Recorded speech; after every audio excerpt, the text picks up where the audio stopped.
Morning, we are here with a new day. আজ 19 October, এখন বাজছে সকাল 9টা।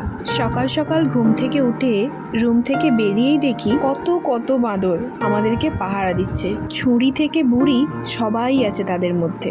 আবার একটা তো খাবারের সন্ধান করতে গিয়ে আমাদের রুমের মধ্যেই ঢুকে পড়েছিল। চোখের সামনে এত সুন্দর শান্তিপূর্ণ একটা পরিবেশ, সঙ্গে কনকনে ঠান্ডা হাওয়া আর হাতে এক কাপ গরম চা, এর থেকে বেশি একটা পাহাড় প্রেমী আর কি চায় বলো তো। তবুও মনে অনেকটা কষ্ট চেপে রেখে আজকেই আমরা বিদায় জানাবো এই স্বপ্নের শহরকে। ব্যাগ গুছিয়ে আমরা বেরিয়ে পড়েছি ঋষিকেশের উদ্দেশ্যে। এসেছিলাম তো ক্যাবে করে, তবে ফেরার সময় আমরা মুসৌরি বাস ডিপো থেকে বাসে করে ফিরব। ভমিটিং হতে পারে এটা ভেবে আমরা বাসে করে আসার সময় আসিনি, তবে ফেরার সময় বাসে করেই ফিরব, বেশ কিছুটা রিস্ক নিয়েই। এই যে দেখছো এত গাড়ি দাঁড়িয়ে রয়েছে, এগুলো ক্যাব, মুসৌরি ট্যাক্সি কার ওনার্স অ্যাসোসিয়েশনের। তোমরা চাইলেই এখান থেকে ক্যাব করেও নিচে যেতে পারো, তবে সেক্ষেত্রে আর কিছুই না, খরচাটা একটু বেশি হবে। ওই যে ওইটা আমাদের বাস। আমাদের যে টিকিট কাটা হয়েছে তাতে 12, 13, 14, 15, 16 নম্বর অবধি ছিল। আমি আর দিদি বসেছি 12 আর 13-তে, মায়েরা বসেছে 14, 15, 16-তে। এত সরু সরু দুর্গম রাস্তাগুলো দিয়ে ওরা যে বাসগুলোকে এত স্পিডে ছোটাতে পারে আমাদের কল্পনার অতীত ছিল। আর সেই জন্যই আমাদের সবার মধ্যেই এখন অল্প অল্প একটু ভয় কাজ করছে। এখান থেকে দেহরাদুন আর 27 কিলোমিটার। আমাদের নিচে নামতে আর খুব বেশি দেরি নেই, তবে বাসটা যখন একদম আস্তে হয়ে গিয়ে এই টার্নগুলো নিচ্ছে তখন বুকের ভেতরটা ধড়াস করে উঠছে। আমরা ওপর থেকে নেমে গিয়েছি, এখন রয়েছি সমতল ভূমিতেই। বাসে উঠে থেকেই আমাদের ভমিটিং ফিল হয়নি, কিন্তু আমাদের সামনের সিটে দুজন এত বেশি বমি করছিল যে আমাদের দেখেই বমি হবে মনে হচ্ছিল। তবে আমরা সেই মুহূর্তেই চুইংগাম, জোয়ান, কানে হেডফোন সমস্ত কিছু লাগিয়ে নিয়েছিলাম, যার কারণে কিছুই হয়নি, আমরা সম্পূর্ণ সুস্থ আছি। বাস থেকে নেমেই আমরা গাড়িতে করে দেহরাদুন থেকে যাচ্ছি ঋষিকেশ। সকাল সকাল ঘুম থেকে ওঠার থেকেও বেশি বাসে করে নামতে গিয়ে প্রচণ্ড জার্নির কারণে আমরা সকলেই ঘুমিয়ে গিয়েছিলাম। চোখ খুলে দেখি দাদারাও ঘুমাচ্ছে, ভেবেছিলাম হয়তো আমি একাই ঘুমাচ্ছি। আমরা এখন পৌঁছে গিয়েছি ঋষিকেশে, যাব রুমে, তবে তার আগে একটু খাওয়া দাওয়া করে নেব, কারণ অনেকটা সময় হয়ে গেছে খাওয়া দাওয়া করা হয়নি। এখন দুপুর 12টার মতো বাজছে, তাই আমরা আর জলখাবার না খেয়ে একেবারে লাঞ্চ করে নেব।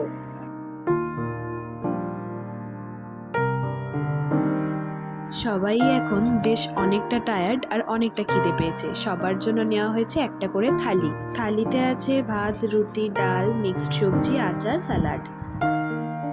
খাওয়া দাওয়ার পর এখন আমরা আবার হাঁটতে শুরু করেছি আমাদের হোটেলের উদ্দেশ্যে। প্রথমে অল্প রাস্তা মনে হলেও ম্যাপে দেখে এখন মনে হচ্ছে বেশ অনেকটা রাস্তা, আর যেহেতু খাওয়া দাওয়া করার পর আমরা হাঁটছি, যার কারণে এটা আরও বেশি কষ্টকর।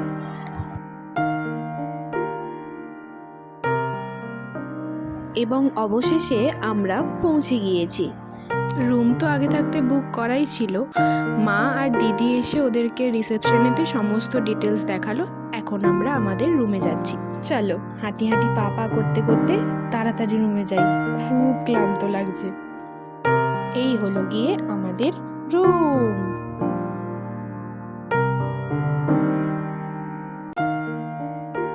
অ্যাকচুয়ালি যেহেতু আগে থাকতে বুক করা, সেই জন্য এই রুমটা আমাদের জন্য রাখা হয়েছিল। 2টো বেড রয়েছে অ্যান্ড বাকি সমস্ত কিছু সেম।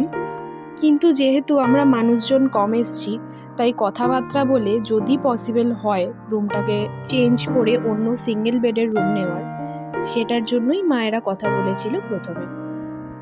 হোটেলে ঢোকার সময় এতটাই তাড়াহুড়োয় আর ব্যস্ততার মধ্যে ছিলাম, হোটেলের ফ্রন্টটাই তোমাদের দেখানো হয়নি। আমাদের হোটেলের নাম হলো হোটেল অশোকা। বেশ অনেকটা ঘুম দিয়ে নিয়ে এখন আমরা বেরিয়েছি ত্রিবেণী ঘাটে যাব বলে আরতি দেখার জন্য। হোটেলের সামনে থেকেই আমরা টোটো পেয়ে গিয়েছি আর এখন পৌঁছেও গিয়েছি। ঘাটে পৌঁছানোর আগে রয়েছে বিশাল মার্কেট। এখান থেকে চাইলে তোমরা প্রচুর কেনাকাটা করতে পারো। তবে আমাদের সমস্ত কেনাকাটাই হয়ে গেছে, তাই ভিড় এড়িয়ে এখন আমরা এগিয়ে চলেছি শুধুমাত্র ঘাটে।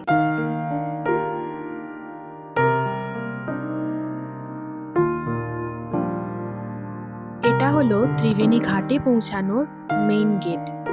মাথায় বসে থাকা মহাদেবের মূর্তিটা দেখে মনটা একদম জুড়িয়ে গেল।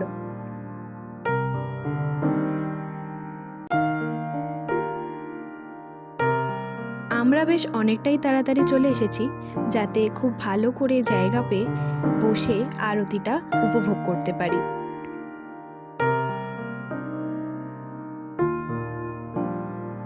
দূরের এই পাহাড়গুলোকে দেখে মনে হচ্ছে এখন এরকমই কোনো পাহাড়ে আমরাও ছিলাম একটা রাত্রির। তবে এই মুহূর্তে মনটা শুধু চাইছে এই সামনের ঠান্ডা যে নদীর জলটা দেখতে পাচ্ছি সেইটাকে একবার ছুঁয়ে দেখতে। কি অপূর্ব লাগছে দেখো, অস্ত্রমান সূর্যের আলোয় নদীর জলটা একেবারে ঝলমল করছে। দিদি, দাদা, বড় মা অলরেডি নেমে গেছে, আমাকে বলছে একটা করে ছবি তুলে দিতে। তবে আমার এই সূর্য থেকে যেন চোখই সরছে না। আর এদিকে মা গঙ্গা শান্তভাবে কুলকুল করে নিজের গতিতে বয়েই চলেছে। এখানে আরতির সময় কোনো বক্স বা স্পিকারে কোনো মিউজিক চলে না, লাইভ অনুষ্ঠান চলতে থাকে, কীর্তন চলতে থাকে, আর যেটা আরতির মাধুর্যকে আরো অনেক বেশি বাড়িয়ে তোলে।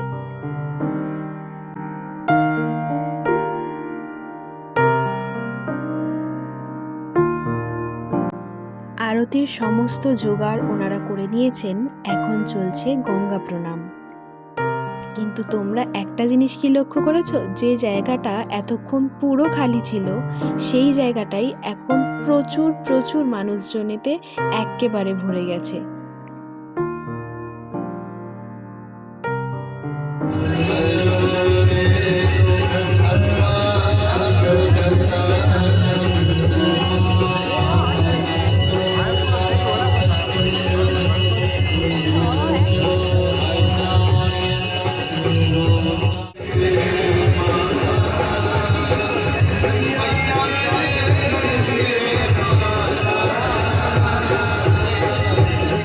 আর এখানেও আমাদের সুযোগ হয়েছিল মা গঙ্গাকে আরতি করার।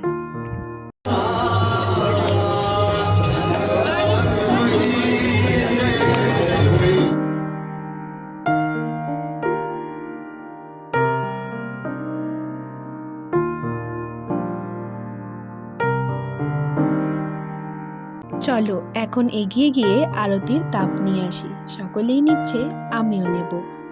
আর এই দেখো, এখানে আমরা পরিচয় করে নিয়েছিলাম একজন বিদেশি মহিলার সাথে। খুব পোলাইট ছিলেন উনি, এবং ওনার এজ কিন্তু অনেক বেশি, তাও মনে ঘোরার স্বাদ রয়েছে বলে উনি ঘোড়াটাকে ভুলে যাননি। চলো এবার প্রসাদ নিয়ে বেরিয়ে পড়ি।